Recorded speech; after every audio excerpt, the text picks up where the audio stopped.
Okay ஓகேங்க okay, நாங்கள் தெரிஞ்சுக்கிறோம். ஓகே ஓகே, நாங்கள் தெரிஞ்சுக்கிறோம். மாண்புமிகு பேரவைத் தலைவர்களே, கடந்த 5 ஆண்டு காலத்தில் கட்டி கொடுத்த வீடுகள் வந்து நிறைய இடத்துல இடிஞ்சு தொங்குது. அதை வந்து அந்த மக்கள்கிட்ட கேட்டால் தெரியும். ஆனால்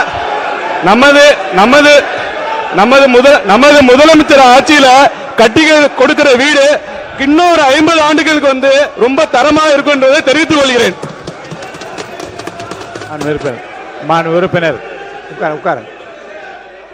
மாண்பு நீர்வளத்துறை அமைச்சர் அவர்கள், மாண்பு நீர்வளத்துறை அப்புறம் தானே நீங்க அடுத்து உட்காருங்க. மூத்த உறுப்பினர் சொன்னாரு, நீங்களாவது ஒழுங்கா கட்டுங்க, நாங்க குறை சொல்லக்கூடாது அப்படின்னாரு. நாங்க எது செஞ்சாலும் சரியாதான் நாங்க செய்வோம். நீங்க ஐயோ ஐயோலாம் என்னாதீங்க. நீங்க நல்லா தெரிஞ்சுங்க, நீங்க ஒன்று நல்லா தெரிஞ்சுங்க உறுப்பினர்லாம், நீங்க கொஞ்சம் நல்லாவே தெரிஞ்சுங்க. இனி நீங்க கனவு கண்டா கூட இனிமேல் பட்டு நீங்க ஆட்சிக்கு வர முடியாது என்பதை தெளிவா சொல்லிக்கிறோம். புரியுதுங்களா? நீங்க இல்ல நீங்க அவர் வந்து மாண்பு உறுப்பினர் அவருக்கு என்ன சொன்னாரு, நீங்களாவது குறை சொல்லாத அளவுக்கு கட்டுங்கன்னு சொன்னார். அதை தான் நாங்க சொல்றோம். கண்டிப்பாக நாங்க தரமானதமா தான் கட்டுவோம். அதுக்கு தான் இந்த 5 லட்சம் ரூபாய்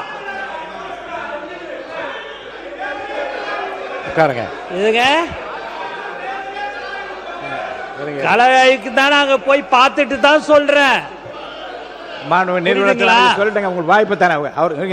உங்களுக்கு சொல்லிட்டேன், நாங்கள் அரசியல்வாதி அல்ல, நாங்கள் மக்களுக்கு செய்ய வந்திருக்கிறோம்.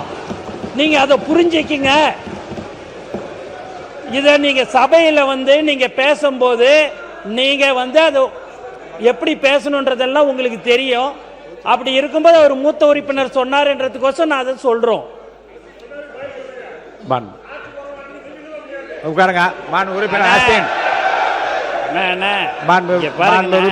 பன்னீர்செல்வம் அவர்கள் பேசுறீங்களா?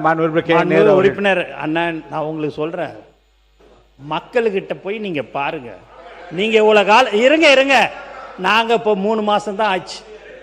நாங்க போற இடம்லாம் என் அண்ணனை பார்த்துக்கோ, என் பிள்ளைய பார்த்துக்கோ, என் தம்பிய பார்த்துக்கோ அப்படின்றாங்க. ஏன் இதெல்லாம் நாங்க சொல்றோம் அப்படின்னா, நாங்க உண்மையா சொல்றோன்னே, யாரும் தவறு செய்ய மாட்டோம். திரும்ப இதை சொல்லிச்சுக்கோம். புரியுதுங்களா? அதனால நீங்க வந்து உங்க இஷ்டத்துக்கு நீங்க ஏதாவது பேசணும்னுட்டு பேசாதீங்க. இல்ல, நான் அதை அனுமதிக்க மாட்டேன்.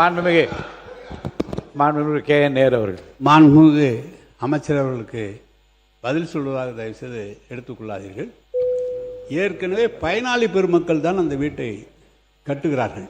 கான்ட்ராக்ட்காரர்களோ அல்லது நாங்களோ அரசு அதிகாரிகள் மேற்பார்வையிடுவது மட்டும்தான் அரசு அதிகாரிகள். அமைச்சர்களும் சென்று நீங்கள் எப்படி பார்த்து விட்டு வருகிறீர்களோ அதே மாதிரி தான் அமைச்சர்கள் பார்த்து விட்டு வருகிறார்கள். எனவே தான் நான் சொன்னது, எங்களுடைய காலத்தில் அது சரியாக இருந்தது.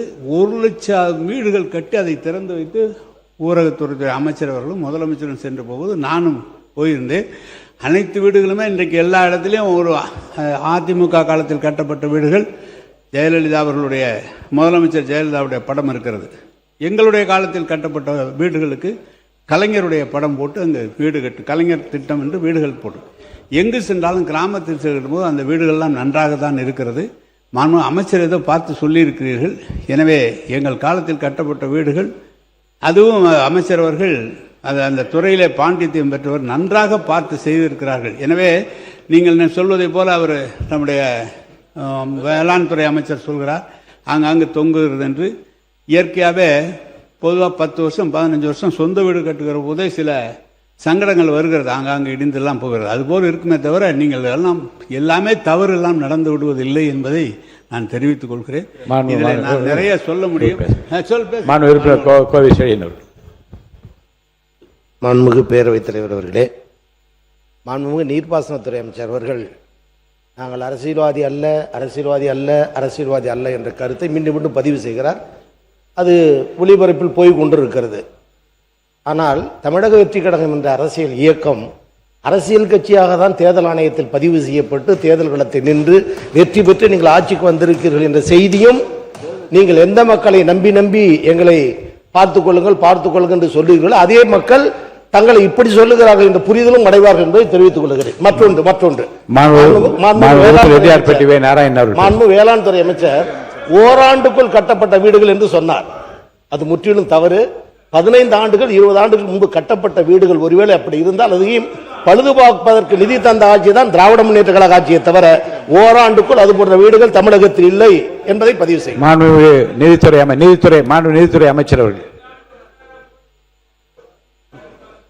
நீதித்துறை அமைச்சர் அவர்கள். மாண்புமிகு பேரவைத் தலைவர் அவர்களே, ஆக்சுவலாக இங்கே இந்த வீடு கட்டினதை பற்றி பேசிகிட்டு இருக்காங்க. அமைச்சர் அவரும் சொல்லிட்டு இருந்தாங்க தரம் சரியில்லை, குவாலிட்டி சரியில்லை, அதுக்கு அப்போசிஷன் வந்து நிறைய டிஃபெண்ட் பண்ணுறாங்க. All right. ஆக்சுவலாக இது நேற்று வந்து பிடபிள்யூடி இதிலே நான் கேட்டிருக்கணும். சின்ஸ் அதை கேட்க முடியல. பிகாஸ் இந்த குவாலிட்டி விஷயம் பேசுகிறத பார்த்தா இப்போ நான் வந்து சீனியர் மோஸ்ட் மினிஸ்டர் வேலு சாரை தான் கேட்கணும்.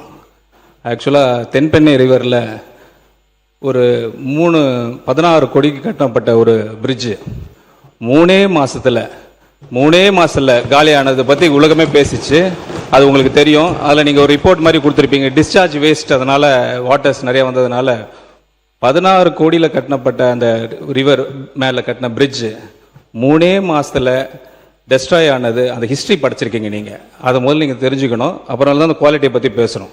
அதனால் அதுக்கு முதல் பதில் நீங்கள் சொல்லணும். நீங்கள் மாண்பு உறுப்பினர் ஏவா வேலு அவர்கள். மாண்புமிகு பேரவைத் தலைவர்களே, இதே மாமன்றத்திலே ஏற்கனவே எதிர்க்கட்சி தலைவராக இருந்த நம்முடைய மாண்புமிகு எடப்பாடி பழனிசாமி அவர்கள் இதே மன்றத்திலே எதிர்க்கட்சியாக இருந்த இந்த கேள்வியை கேட்டு அவைகளெல்லாம் பதிலாக சட்டமன்றத்தினுடைய உரையிலே அதெல்லாம் பதிவு செய்யப்பட்டிருக்கிறது. அந்த பாலம் என்பது ஆர்ஆர் என்கிற விங்கின் மூலமாக கிராம சாலை திட்டத்தின் மூலமாக ஒரு கிராம பகுதியிலே கட்டப்பட்ட பாலம். அது தென்பெண்ணை ஆற்றிலே கட்டப்பட்ட ஒரு பாலம்.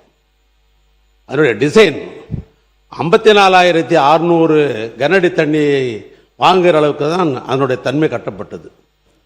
இதுவரைக்கும் திருவண்ணாமலை மாவட்டத்திலேயே பெய்யாத ஒரு மழை.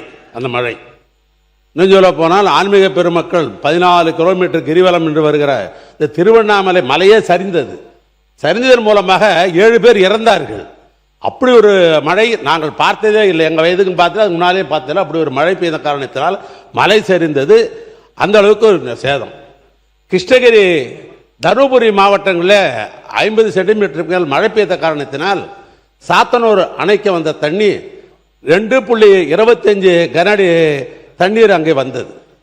அப்பொழுது பொதுப்பணித்துறை நீர்வளத்துறை அமைச்சர் அவர்கள் எங்கே டேம் உடைஞ்சிருமோ என்பதற்காக இரவோடு இரவாக 2.25 கனஅடி தண்ணீர் திறந்து விட்டார்கள். கனஅடி. அதற்கு பின்னால் பாம்பார் என்று ஒரு ஆறு வருகிறது டேமுக்கு கீழே.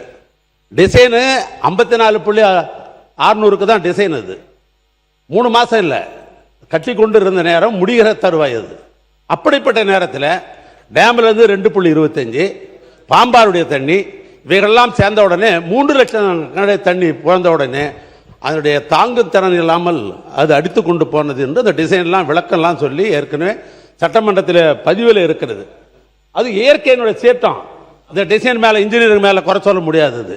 ஏன்னா கட்டினது 54.600, ஆனால் வந்த தண்ணி 3 லட்சம் கனஅடி தண்ணி. அப்படி என்கிற பொழுது அதை தாங்காமல் அந்த பாலம் போன என்பது இதே சட்டமன்றத்தில் ஏற்கனவே பதிவு செய்யப்பட்டிருக்கிறது. அதுதான் உண்மை நிலை. அதுக்குன்னு ஒரு குழு போடப்பட்டு அவர்களெல்லாம் கூட ரிப்போர்ட் கொடுத்தாங்க. இதில் டிசைனில் தப்பு இல்லை, இது மழை பெய்த காரணத்தினால் 3 லட்சம் கனஅடி தண்ணீர் தாங்குகிற திறன் இல்லாமல் பாலம் அடித்து போனது என்பதுதான் உண்மை. மாண்பு பொதுப்பணித்துறை அமைச்சர் அவர்கள். மாண்புமிகு பேரவைத் தலைவர்களே, இப்போதான் முதலமைச்சர் சொன்னார், நேற்றிலிருந்து ஒரு விவாதம் வந்து அந்தந்த மானிய துறை கோரிக்கை வரும் பொழுது நம்மளுடைய பேச்சுகள் விவாதங்கள் வந்து அந்த துறையை தாண்டி நிறைய விவாதம் பொழுது சாயங்காலம் 5 மணி 5:30 மணி வரைக்கும் நம்மளுடைய விவாதம் கண்டினியூ ஆகுது. நம்மளுடைய உறுப்பினர்கள் இன்னைக்கு இருக்கக்கூடிய மானிய கோரிக்கை விவாதத்தை நோக்கி மட்டுமே நம்ம பேசினா நல்லா இருக்கும்னு நினைக்கிறோம். மாண்புமிகு மூத்த உறுப்பினர் சொன்னார், அவர் கட்டின அந்த பாலம் நம்மளுடைய நிதியமைச்சர் சொன்னார் அதில் என்ன சிக்கல்கள் பிரச்சனைகள்னு. நான் நேற்றே அதை சொல்லிட்டேன். இந்த அவையில் வந்து ஆதாரத்துடன் இருந்தால் தான் சமைக்கணும்னு 5 வருஷமாக கிட்டத்தட்ட ஒரு 1 லட்சம் கோடி ரூபாய்க்கு நெடுஞ்சாலைத்துறையும் பொதுப்பணித்துறையும் சேர்ந்து ஒரு பட்ஜெட்டை அவர் தாக்கல் செய்து பணிகள் செய்திருக்காரு. ஒவ்வொரு ரூபாய்க்கும் வெள்ளை அறிக்கை ரெடி ஆகிட்டு இருக்கு. மாண்பு முதலமைச்சருடைய கவனத்திற்கு போய் அந்த வெள்ளை அறிக்கை கூடிய சீக்கிரத்தில் செய்யப்படும். அப்பொழுது அந்த பாலத்தோடைய பிரச்சனை என்னங்கிறது தெரியும். கல்லணை கட்டினது சோழர்கள் காலத்துல, இன்னும் எத்தனை மழை வந்தாலும் நல்லாதான் இருக்கு அந்த பாலம்லாம். நம்ம காலத்துல கட்டுற பாலம் தான் 3 மாசத்துல அழிஞ்சு போகுது. அதுக்கு வெள்ளை அறிக்கையில பதில் வருங்கிறத நான் பதிவு பண்ணி மானிய கோரிக்கை விவாதத்துக்கு நம்ம போகணுங்கிறது என்னோட தாழ்வான வேண்டுகோள். மாண்புமிகு ரெட்டியார்பட்டி வே. நாராயணன் அவர்கள்.